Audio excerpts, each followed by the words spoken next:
Balik lagi dengan channel ini studio. Okey, kali ni Ilmi nak mau bagi tahu cara mendapatkan 25,000 Roblox di Block World. Siapa yang tak tahu Block World, ini Block World ya. Wait ya.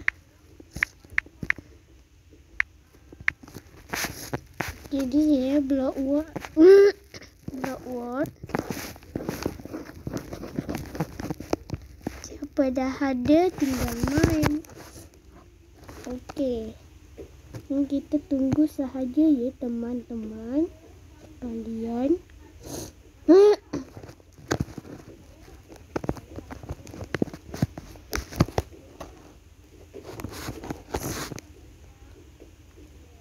Okey.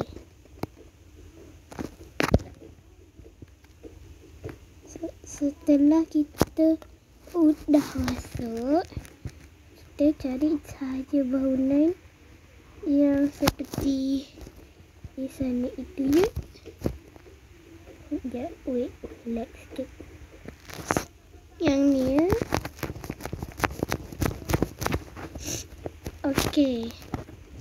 Ini kita naik basikal.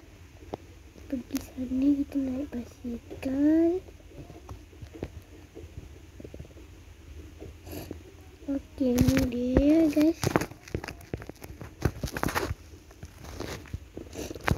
Ni kita pergi sini. Kalau tak sampai pergi sini, pergi sini, pergi sini. Okey. Di sini bucu ni ada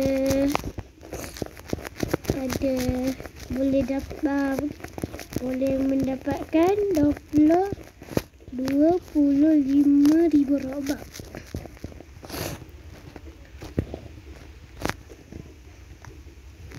Okey, sekian